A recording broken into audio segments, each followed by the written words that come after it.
I'd like to talk about the TM-808 today. If you're looking for these size targets, jars, your typical jar hunting, this size target, anything in this range, you don't need a TM-808. You'd be better off with a traditional metal detector with the largest search coils that are available for those models. Here we have the MXT All Pro with the 15-inch loop. On targets this size, good for about 4 feet, of course in an all-metal mode. Here we have the V3i set up with the hip mount with the 13. When they're on the biggest coils you can get for them, and that's what you need for jar hunting. When do you need a TM-808? When you're looking for these size targets. The cannons, the big chest, rifles, shotguns. Here we've got a bear trap. This size target's where the 808 is going to beat or exceed any of your traditional models with the large search coil. Needs a big target, and that's where it really shines. When operating the TM-808, you're standing in the middle of the metal detector's electromagnetic field. So you need to strip all the metal off yourself that you possibly can. You don't want to wear big wrist watches. Take that off. This is a no-no. You can't have your cell phone. You can't have, that's a no-no. Here we got a car fob. Any of your big metal you want to take off. No big cowboy belt buckles, no big knives and guns. You basically want to be free of metal if you can at all. There is a problem if you have surgical steel in your legs. You can't wear steel-toed boots. If you have old school snake chaps that have metal in them, that's going to be a problem. So you want to strip all the metal off your person before you even start, because it will cause a problem with your tuning and operation. The TM-808 has some fairly simple controls, very traditional manual metal detector controls. You've got an on-off threshold. You have a ground balance control. You've got a signal balance, which is a sensitivity or gain. You've got an auto or no auto, and you have the push button on the grip. You're going to be using the push button on the grip a lot, and in this detector you have to just reset quite often. At some times, in some situations, it becomes inconvenient, and that's why you have the auto position. The auto position is the same as somebody hitting this reset button for you at timed intervals, or at like an SAT.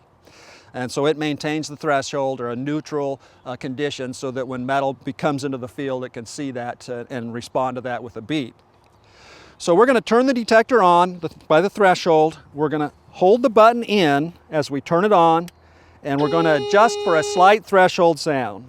We just want to barely be able to hear a sound. At that point, we're going to lock our elbow and we're going to lift up. What you want is no change in threshold as you lift up, because what that tells you is that it doesn't know the difference between you taking ground away or showing it more ground. It doesn't see the ground, and that's what you want. You want that threshold to stay the same as you come from elbow locked up. So we're holding the button, we adjusted the threshold, we release the button, we lift up. We got a pretty good change in sound there, so we're going to adjust our ground balance. We're going to hold the button in, adjust our ground balance, lock our elbow, release the button, and come up again. Now I think I went a little too far there. I'm going to turn the gain or the signal balance, I'm going to turn down a little bit because I'm not getting a good ground balance. I'm going to adjust the ground balance a little bit, lock my elbow. There's what we want. You can hear the threshold as you lift up. It really doesn't see a lot of difference between having less ground or more ground. And that means it's ignoring the ground. You're going to get deeper penetration when it ignores the ground, and you're going to get less signals from just normal mineral type ground. So at this point we're ready to start walking. We could walk very briskly along as we search for targets. It's best to grid an area off, going several different directions, 90 degrees from each other, and to pretty much mark your different targets, and then stand back and look at which ones are the most likely to be worth digging. When you're using the TM-808, you have to reset quite often. These big antennas, they're going to want to drift a bit. It's also going to want to beep at changes in the ground, like from clay to dirt or from sand to bedrock. It likes to beep on those edges, and if you reset, it'll usually quit beeping on those edges, or they'll only beep in one direction or the other. A real metal target's going to beep in all directions every time. Those changes in ground are what's going to beep maybe in one direction and not another, and you have to reset quite often. Sometimes when you're walking briskly along and you're gridding off an area, this manually resetting thing gets a little inconvenient. That's when you'd want to go to auto. In auto, it's resetting for you automatically. As long as you're walking briskly on your grid lines, it's going to work great. It's going to detect the target. But when you're in the auto position, you can't stop on your target. That's when you're running your grid, walking briskly, and you get your beeps and you're marking those beeps. If you want to stop on the target, auto's going to tune that target out. If you want to stop, you want to go to the no auto position. I also prefer the no auto position when I'm pinpointing. It's never going to go away in the no auto position when you're on top of the target. And that's a little more convenient when you're isolated a spot and you're doing some pinpointing, is go to the no auto position. But again, when you're walking a brisk grid, the auto position is much more convenient. As long as you don't stop over your beep, it's going to beep at every metal. So you'd normally walk in a straight line. You don't want to bobble up and down. You can walk very briskly as you go along and grid off your areas. Here you can see this target it's detecting. I wouldn't want to step on that one. Nice solid beep. Now to pinpoint a target, it's best to back into it. Now this is the transmitter and this is the receiver. So to pinpoint, you can hit your button a couple times and you can corner it off.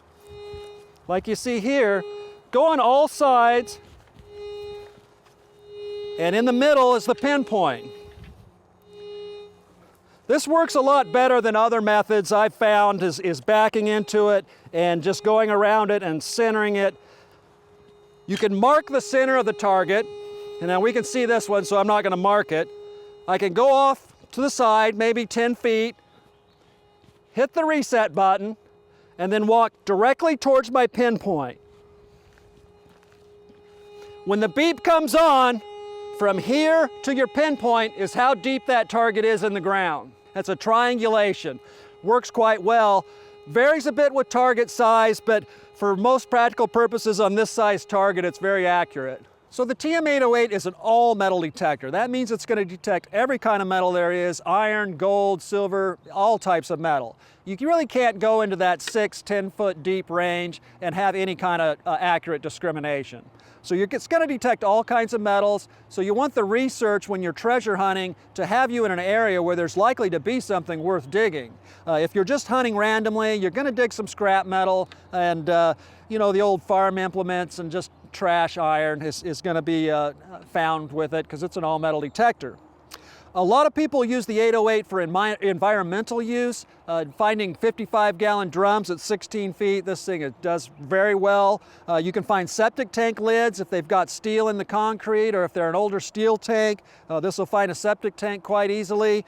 Lots of uses in the industrial field with pipes and different types of valves that might be lost or misplaced. Anything that's of good size metal, the 808 can find it, and it can find it deeper than any traditional metal detector can.